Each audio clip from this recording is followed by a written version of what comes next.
رو رہے ہیں۔ ماں باپ کے رونے کی وجہ یہ ہے کہ کسی کا بیٹا شرابی ہو گیا ہے، کسی کا بیٹا جوا کھیل رہا ہے، کسی کا بیٹا بڑھاپے میں ماں باپ کو چھوڑ کے بھاگ گیا ہے، کسی کا بیٹا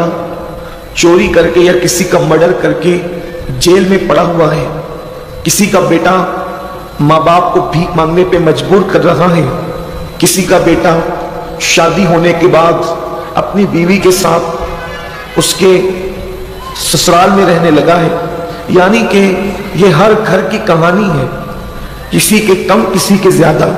ماں باپ رو رہے ہیں اور ان کے آنسو نہیں رک رہے ہیں، خون کے آنسو رو رہے ہیں۔ وہ چاہتے ہیں، مائیں چاہتی ہے کہ ان کو کوئی ایسا مسیحا مل جائے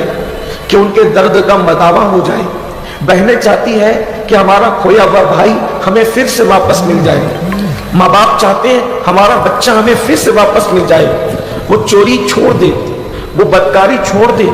وہ زناکاری چھوڑ دے، وہ تاش کے پتے چھوڑ دے، وہ برائی چھوڑ دے۔ اس طریقے کے ماں باپ کوشش کر رہے ہیں، ان کے لیے وہ وظیفے بھی کر رہے ہیں، لیکن سچ کہوں تو وظیفے بھی ان کے ناکام ہو گئے۔ اس کے لیے وہ لوگ منتیں بھی مانگ رہے ہیں، لیکن ان کی منتیں بھی اب کام نہیں آ رہی ہے ان کو۔ اس کے لیے وہ تعویذات مانگ رہے ہیں، لیکن تعویذات بھی اثر انداز نہیں ہو رہے ہیں۔ غرض کے اللہ اکبر، اب سوائے رونے کے ان کو کوئی چارہ نظر نہیں آتا، سوائے بے چینی کے ان ماں باپ کو کوئی چارہ نظر نہیں آتا۔ ان ماں باپ کی نیندیں حرام ہو گئی ہے، وہ نیند کی گولیاں کھا رہے ہیں، اس کے بعد بھی ان ماں باپ کو نیند نہیں آتی۔ وہ لوگ راتوں کو تکیے میں منہ چھپا چھپا کر رو رہے ہیں، لیکن اس کے باوجود بھی ان کو نیند نہیں آتی۔ اللہ اللہ، یہ بیٹوں کا حال ہے، اور بیٹیوں کا حال یہ ہے کہ بہت سارے ماں باپ کی بیٹیاں کسی سے لگ چکی ہے، کسی سے ناجائز رشتہ قائم کر چکی ہے۔ اب وہ کہتی ہے کہ میں فلاں ہی کے ساتھ شادی کروں گی، حالانکہ خاندانی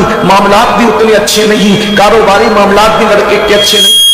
بعض مقامات پر تو حالات یہ ہیں کہ وہ لڑکے مسلمان بھی نہیں، اور بیٹی کو سمجھا رہے ہیں، اس کے پیر پکڑ رہے ہیں، اس کے ہاتھ جوڑ رہے ہیں، اس کی پیشانی کو چوم چوم کر اس کو خاندانی وجاہت کا، خاندانی عزت کا، خاندانی وقار کا واسطہ دے رہے ہیں، لیکن وہ بیٹی ماننے کو تیار نہیں ہے۔ گویا کہ بیٹیاں بھی ماں باپ کو خون کے آنسو رلا رہی ہیں، اور بیٹے بھی ماں باپ کو خون کے آنسو رلا رہے ہیں، لیکن اللہ اللہ، اب میرے پاس ان لوگوں کے لیے کوئی علاج تو نہیں رہا سوائے اتنا کہنے کے کہ اللہ اگر کرم فرما دے تو آپ کی بگڑی بن جائے۔ یعنی کسی صاحب دل کی دعائی اب آپ کا معاملہ سنوار سکتی ہے، لیکن جو ہو چکا وہ تو ہو چکا۔ یعنی جن کا کھیت چڑیا چگ چکی ان کی تو چگ چکی، لیکن اب یہ بات کہنے کا ان بہنوں کو مجھے ان کی توجہ چاہتا ہوں جن کی اولاد بڑی ہو گئی ہے، اولاد بڑی ہو کر کے بگڑ گئی ہے اور ماں باپ کو خون کے آنسو رلا رہی ہے، ان کے لیے تو صرف دعا کی جا سکتی ہے۔ میرے پاس اور کوئی عمل نہ ہے، عمل اس کے لیے نہیں ہے، لیکن اب